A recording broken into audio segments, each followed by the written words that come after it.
quelqu'un manifeste librement pour nous traquer. D'ailleurs, l'hémorragie a été lancée. On ne va pas laisser.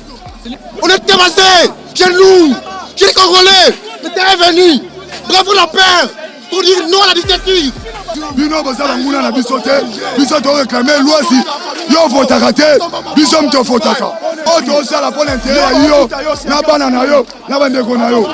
So yo C'est un bout de la bino paix. Nous sommes à $100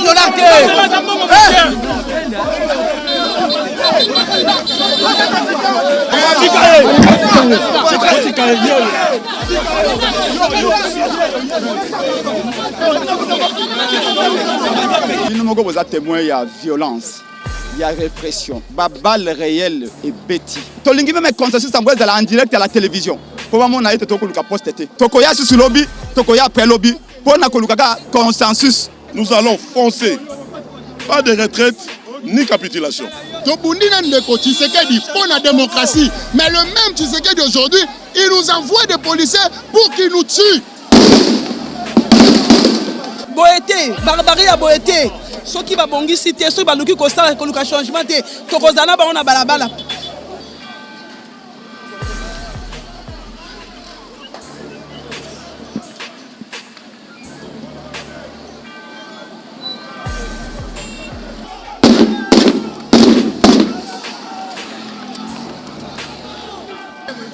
Preuve tangible yango.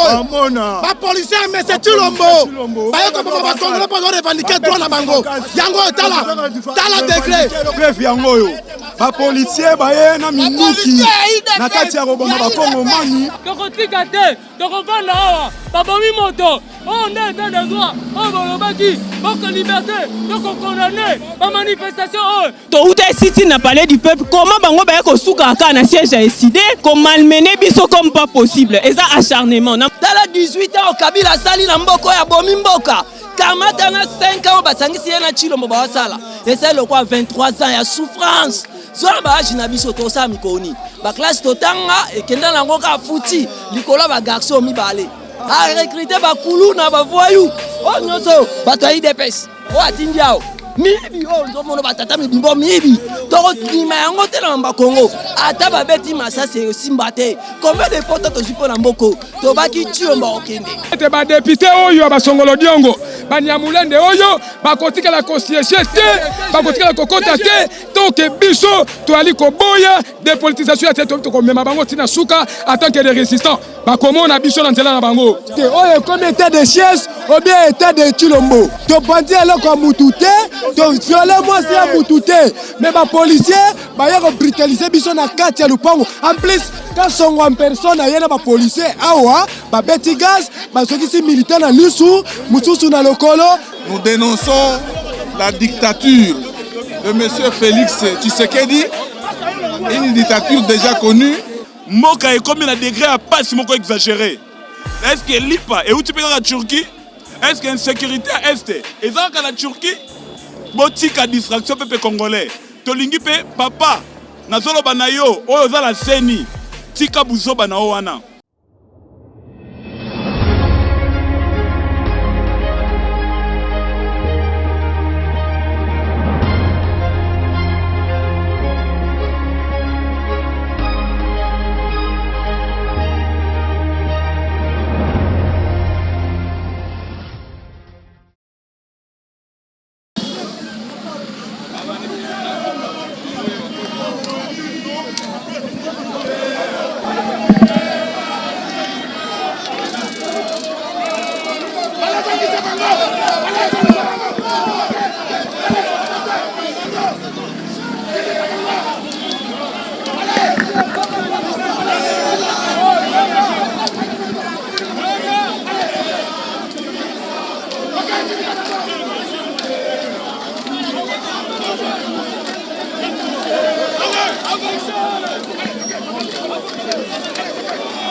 sont brutalisés, violentés par la police de ce régime qui veut tailler sur mesure la loi électorale.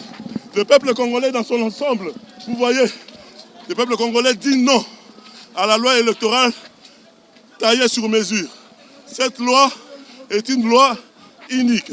Le problème des élections au Congo sont un problème capital pour la survie de la République.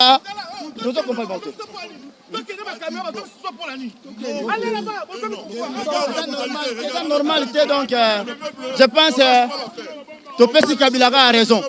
Topesi Kabila a raison parce que moi je le bébé les athées. Dans le pays démocratie, la violence, pas ça. Nous allons foncer, pas de retraite, pas de recul de récapitulation. Tolembi, l'IPMATI 500 francs Tobae.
État de droit santé na mboko. La police va bête qui vendredi. Qui vendredi.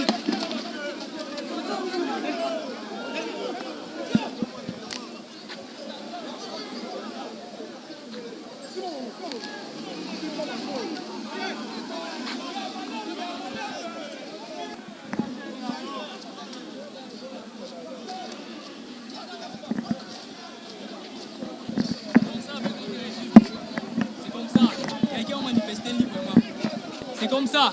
Quelqu'un manifeste librement, vous nous traquez. D'ailleurs, l'hémorragie a été lancée. On ne va pas laisser. C'est là. Juste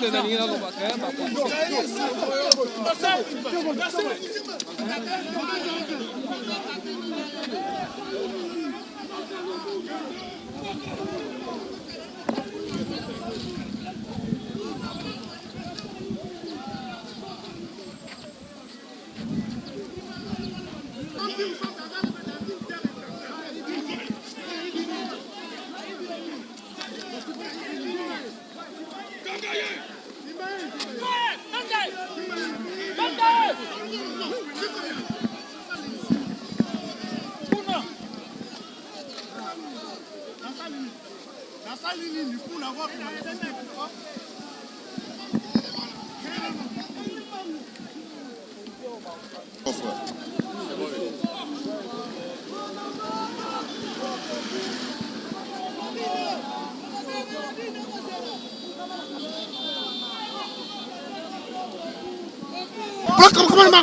On est marginalisé, on est tué, on est dévasté.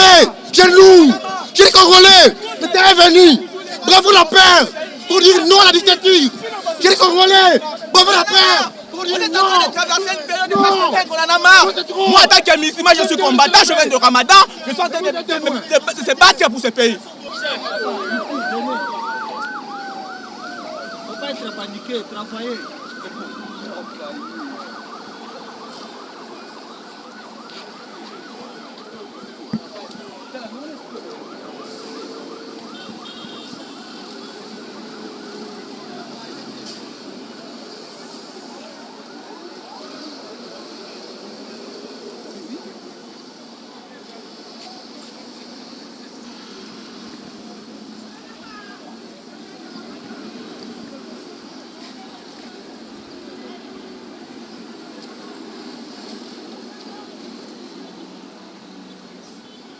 Il nous manque à témoin, il y a violence, il y a répression. La balle réelle est bêtise. Kaka pona koluka consensus boyokani. Mais bah qu'on négocie dans le M23, il négocie avec le M23. Qu'est-ce que le M23 qu'on mérite? D'avoir tué les Congolais et puis aller négocier avec eux. Et nous, de manière pacifique, on réclame les consensus et on vient nous tirer d'ici. Mais les policiers sont nos frères. Les policiers sont nos frères. Mais pourquoi nous tirer dessus? C'est pour les consensus, pas pour autre chose. Merci beaucoup. Nous allons continuer la lutte de manière pacifique pour réclamer un consensus rapide. Tolingi même un consensus en direct à la télévision. Pour moi, on a été tout le poste-été. Tout le monde bilan à ma beauté. De manière pacifique, tout le consensus. Pourquoi nous tirer dessus? Pourquoi nous tirer dessus? IDP sayaka wa mashaka ba beta ça c'était IDP sayaka ko makamikanda te ba policier ba bande ko na biso ba musu ba ba leki na biso musu ba ya na biso ba papa na biso pourquoi violenter pour na combat na bango tozo bunda pour bango ba installer à kitoko pourquoi nous tirer d'ici nzamba yebi bitumba o to kena oti na suka 2023 mais Tshilombo doit partir de manière pacifique tokoya sur lobby tokoya après lobby pour na kolukaka consensus. C'est honteux de voir tous ceux qui sont en train de passer ici dans notre Congo. Na Kinshasa, vraiment, état de droit exact, mes chers journalistes.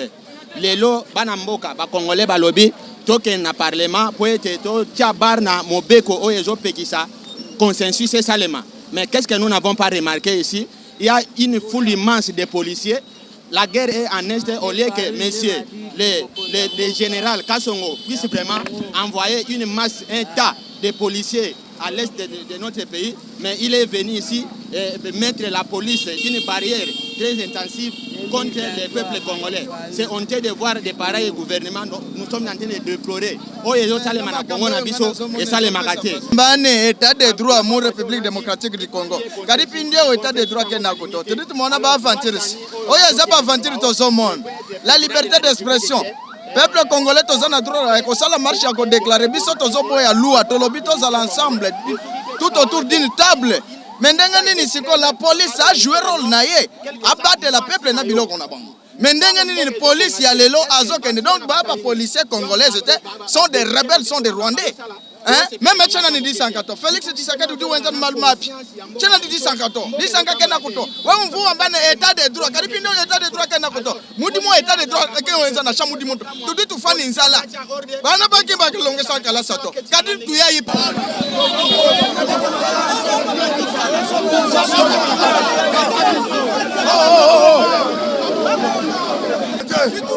Biso bato lokola baliba moni biso. Toko banguna na bango. Chemin de foi, surtout réclamé pour l'emboka na biso. Ba policier bayaka pour na ko menacer ko beta biso masasi. Ba beti ba masasi, ba beti ba gaz. Mais to lobi lelo to kosila na bango. Donc ndenge to za to na droit ezali mboka na biso.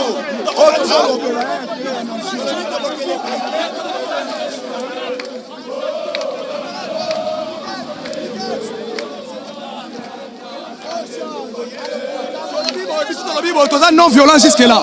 tozoloba kaka loi ya peuple biso olingi ke loi wana eleka te avec une seni oyo batie mwana kiseni ya parlement debout ya UDPS batie seni ya parlement debout ya UDPS basi biso élection biso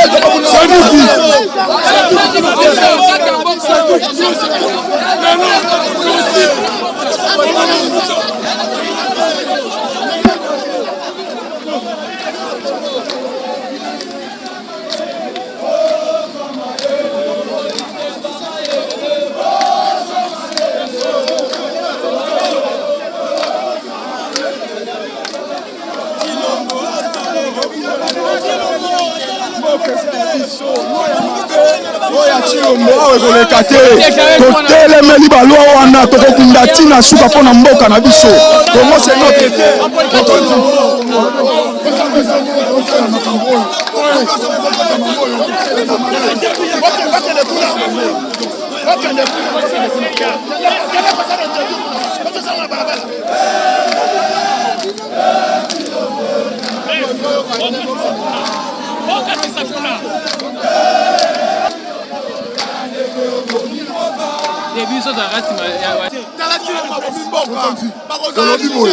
bino bozala nguna na biso te biso toreklame lwasi yo votaka te biso mtofotaka bino noza bofotaka te oyo tosala mpo na intere ya yo na bana na yo na bandeko na yo soki ozokontinue omona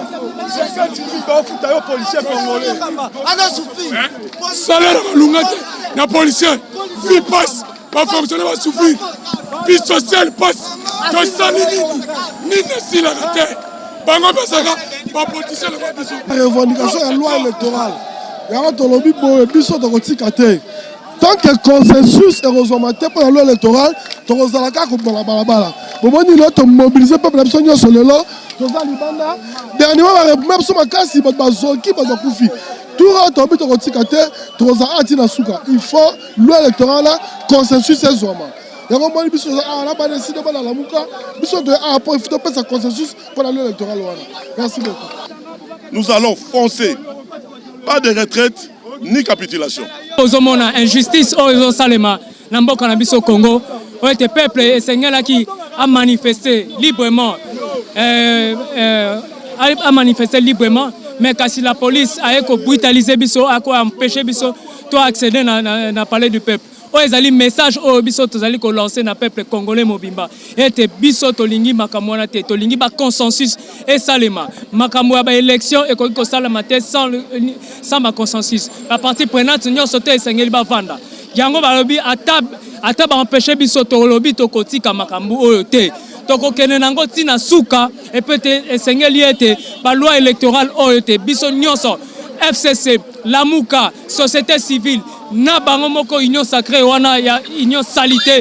Ba to vande sika moko po ete muto na moto aya na ba proposition na e. Yango wana o biso tozana.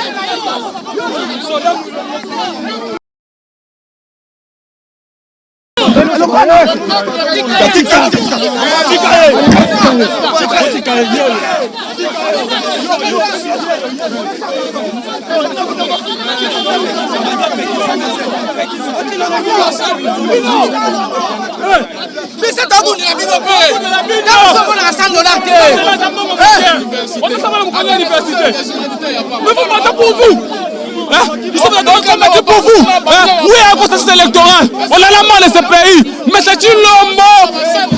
Vous devez partir. Nous, peuple congolais, nous souffrons. Nous n'étions pas venus pour faire un désordre. Nous n'étions pas venus ici pour violenter quelque chose. C'est juste pour réclamer, exiger qu'il y ait des discussions autour des réformes électorales. Mais pourquoi ces policiers nous attaquent? Ils nous tirent à balles réelles. C'est ce qui nous fait très mal.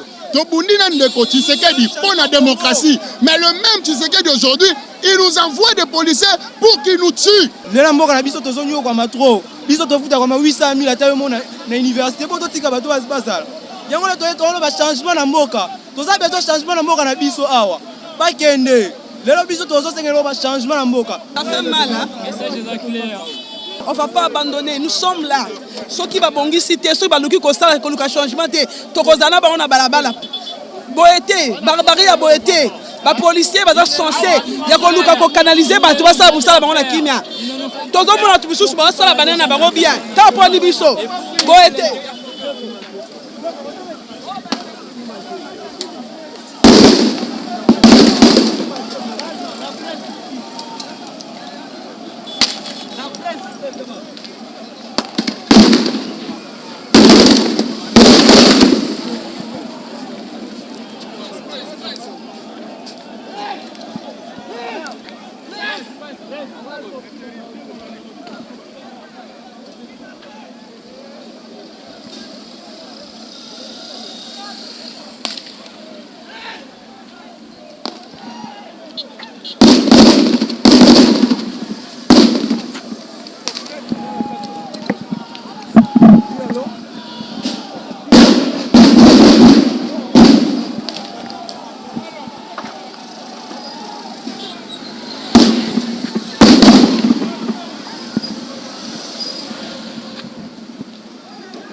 Comment les policiers sont en train de lancer le pied.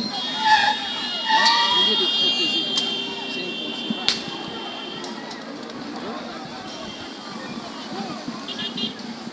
Mon cher ami, regardez là-bas. Comment les policiers sont en train de lancer le pierre là-bas. Ils sont en train de casser les gens. Les policiers, ceux qui sont censés de respecter les gens. Regarde, de protéger les personnes et leurs biens. Non, non, l'état de droit n'existe pas, mais voyez, comme ça. C'est inconcevable. C'est inconcevable. Est-ce que ce sont aussi des Congolais qui font ça? Mais ils sont des Congolais, vous êtes en train de voir, vous êtes des témoins. Vous voyez. Hein? Regarde, les policiers sont en train de lancer aussi les gens. Et prenez-les.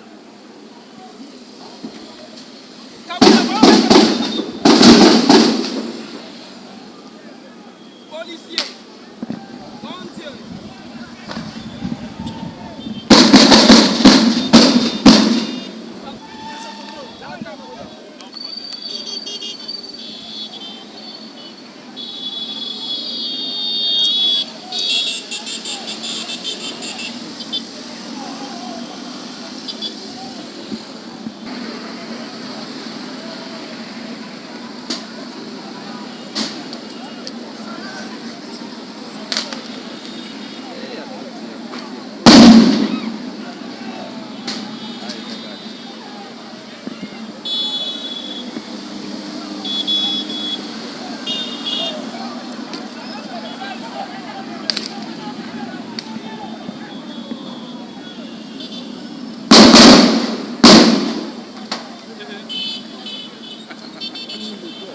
Maintenant, film.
Tolingi koyebisa peuple congolais et komi siko ngonga ya koyebisa peuple congolais. Abi masiko yo pona nyonso o ezoleka na Congo eza pona ndeko Chilombo. Moka ekomi na degré à passe moko exagéré. Est-ce que lipa et où tu peux la Turquie?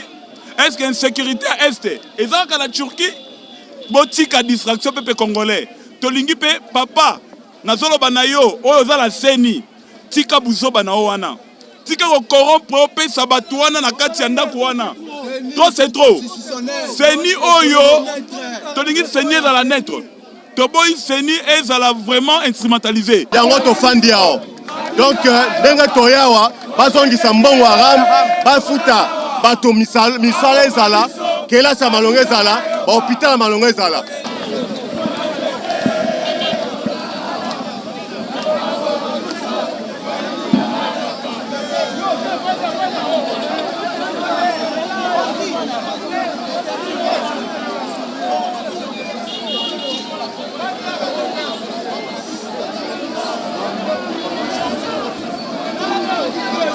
Notre manifestation est pacifique. Nous dénonçons la dictature de M. Félix Tshisekedi, une dictature déjà connue, et nous allons continuer comme ça. Nous voulons une série consensuelle, nous voulons une cour consensuelle, et voilà, mais on voit que la dictature a atteint des proportions inquiétantes. C'est pourquoi nous sommes dans la rue. Merci. Juste pour nous rebondir seni. Seni na biso oyo basali biso ba vantir. Donc toye awa batu oyo bazo sala ba vantir wana. Kadima babi kadima. Auti na ba parti na ba ba mais toye awa poto réclamer droit na biso. Droit na biso. Gouvernement oyo, hein? Man bato bazo sala pour le moment. Ba perdi simboka.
Kingefoza mpanzia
Vive le Congo de Lumumba, vive le Congo de Fayoulou.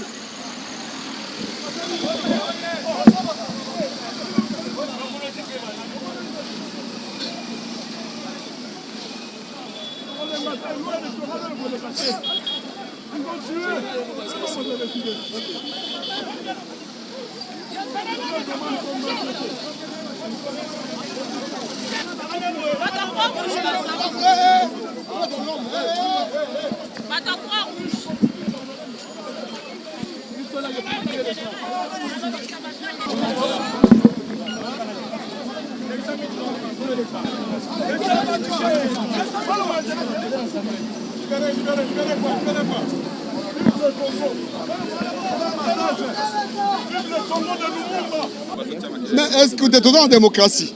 Les militaires vont marcher là, mais ah, ils ont zone neutre, ils ont zone de Pekisami. Arrêtez à gouverner les alliés, ils vont attaquer dans le conseil de attaquer en côté. Si tu as dans l'instruction, il y a un gouverneur. C'est lui qui gère l'ordre public. Tout ça, matériel anti-émeute. Tant que tu as banga, tu conseil de bateau, tu policier bazoki, tu as lacrymogène, tu as massage. Alors, tu as dit que tu as dit que tu as alors, tout ça, tu as lacrymogène, à quoi il y a fixé. Bon, mon yé, on va Koufi. Mouta Koufi a sécu. C'est qu'à sécu yemoko. Et ça va théâtre, bon ça là. Et le côté. Bon, nous sommes policiers, dans le respect de l'homme, on agit. Pour nous dire, bah, là, pour reprendre l'esprit sans problème. Il y a Moutoumoko Koufité, Moutoumoko, cause tout à fait normal, la lacrymogène peut zoki saka, bah, policier peut zoki. C'est toujours sous contrôle, circulation comme fluide. C'est seulement. Non, on va loi électorale. Toboyi, yango tolobi lelo, tokotelema, tokofunda, tokotika te, tokofanda awa, babomi moto lelo, monde état de droit, oh bolobaki, monde état de droit, oh bolobaki, boko liberté, tokokondamné, ba manifestation, oh, ba acte barbare, oh salami, na mokolo ya lelo, yango biso tolobi, tokotika te, bandadi okuna lisusu ozoya.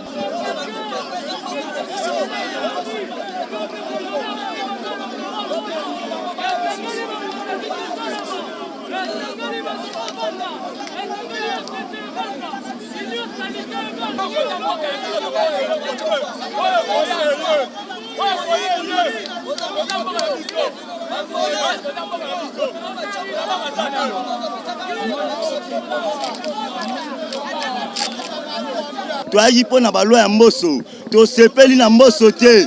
Mais c'est Chilombo, a commis continuer sur la policière, na siège d'entrée nationale awa, to sa ko sepela. Preuve tangible yango. Ba policier mais c'est Chilombo. Ba yoko ba congolais pour revendiquer droit na bango.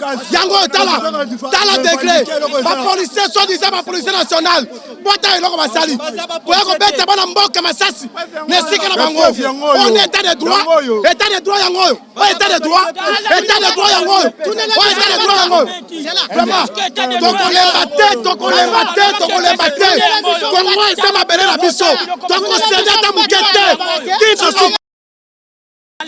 lobi boye bapreve yango oyo bapolisier baye na minuki na kati ya koboma bakongomani parce toboyi seni oyo ya lokuta seni oyo ekoboma mboka na echec yango biso tolobi boye lite ezokontinue changement moko ezate dernièrement vendredi le 22 tozalaki na manifestation oyo basalaki yango ka basali lelo menace tala kaka yo moko tala eta naza nango tokimi tolongwe parler du peuple toyeti awa mais tala makambo basali biso kobeta nde kobeta 2 personnes ba perdre connaissance toyebi ba memi bango na hôpital ba blessé baza jusque là toyebi na nte nombre na bango on nous a agressé répression comme d'habitude. Oh, ils ont acharnement, papa, ils ont acharnement. Ils ont acharnement, ils ont comprendre, papa, ils ont comprendre. Tout est cité n'a parlé du peuple. Comment bango ba ko souka ka na siège a décidé comme malmener biso comme pas possible. Ils ont acharnement. Na moni elo musu na kolo ba tezaka acharnement. Parce que si tu ne allais kuna, il y a bloc patriotique. Biso soto allait kuna. Pourquoi bango ba ko souka ka a na siège a décidé. Ils ont acharnement. Ah papa, nazo regretter makasi. Biso jeunesse congolais, peuple congolais, tous ces revendiquer mambalou et mboso wana. Tous revendiquer nzeto koma banguna ba policier ba beti, tande ba sokisi ba bomi ba yaya. To tande ba beti exécutif na biso. Hein? Tala bana bangba bomi la biso exécutif yaya. To sala ba policier o nini. To biti to ka banguna na bango. Luana azolo ba ke beti bango masasi. Général Mobimba ka songo. Bisi bango 2023. Et c'est Martin Fayou. 2023 c'est Martin Fayou. Toko so bango. Toko so bango en 2023. Les années na biso. Toko so bango. Ndebo ma biso boye. Biso pe to mela ona mutema. Mais ngai na kaniga. Colonel Kalewis. Na colonel Fou na telemi wana. Aye batengana sa chef d'état-major na 2023 Martin Fayou. Kachona bango za awate. Kachona bango to tinda bango na Russie to na Ukraine. Po ne bazobo misabtala ne bazobo misabatu ya. Mboka na biso moko loka to mboka soki ya Ukraine so ya Russie. Soki biso jeunesse otemite banane ba hotelema. Yango to lobi to se prendre déjà en charge. Ne to za to zana bango 10 jours ba député ba ça ensemble ba na session kuna to kola la parler du peuple. Merci beaucoup. Citoyen no moni biso atake ba résistant to kitina mabele. Tokiti pambate, tokiti pona ko exiger ba réforme institutionnelle. Tokiti pona ko boya dépolitisation ya seni, tolingete seni ezala neutre. Oyo ko pousser biso to na ba élection ya malamo, na ba élection oyo ezali ko na 2023. Lokola Tshilombo yebi ke na élection ezali ko ya ko zwata 2%, c'est pour ça zo mona zo tini caption na glissement. Yango biso toye, to biete ba député oyo ba songolo diongo, ba nyamulende oyo ba kotika la concierge te, ba kotika la kokota te.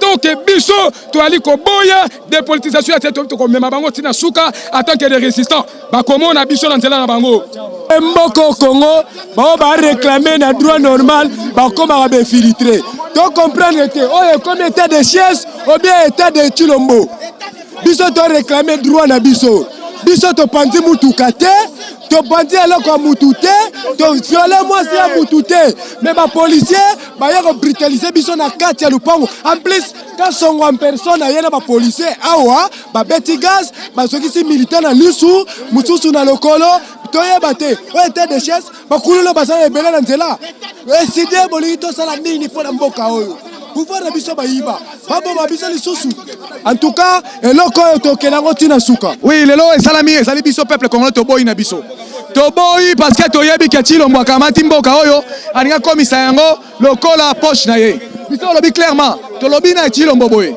parlement wana eza moyibi tolobi ba loi wana nyonso batie wana eza miyibi seni ezali parlement debout ya IDPS tokosala élection bongo te c'est pour cela biso tovandi ko revendiquer déjà article 64 tozo fâché tolobi ke non na négociation moko te koleka na kati ya parlement tolobi parlement tokotosa yango te parce que ba miyibi nde bazala kati ya parlement wana donc biso tobandi ba action lelo e bandi ne lelo e kokende te mokolo nzamba koya donc tolobi ke Tshilombo départ ne déjà bandi awa événement souvenez-vous tangu Kabila abandaka kosala mabe na kati ya Congo tobandaka pe boye le 19 janvier 2015 ezalaka pe boye et bandi siko ndeko ya donc 64 yango ebandi otelema. Merci mon mboka tokotika ngo te mboka na biso tozonuna tala 18 ans Kabila sali na mboko ya bomi mboka kamata na 5 ans basangisi ye na Tshilombo bawasala et c'est le quoi 23 ans ya souffrance zona baage na biso tosala mikoni baklasse totanga ekenda nango ka futi likolo ba garçon mibale garçon Chilombo o ba policier na ye a recruter ba kulu na ba voyou o nyoso bato yi depes o atindi ao mibi o nzomono batata mibimbo mibi toko lima yango te na Congo ata babeti masase osimba te combien de potes tozipo na mboko tobaki Chilombo okende tobaki ke akokende kosimba te et puis toko memela bango ka Marco toko yoka lisuke de toilet toza destinati na sou ya liti na biso baba ndokufa donc na ati tomoni ke toye sitting comme totelemela bapuso bozo sama na pouvoir utole mais après sitting talanga nde ezali donc kopoma bato te neti moko ndeko na biso ya kati eside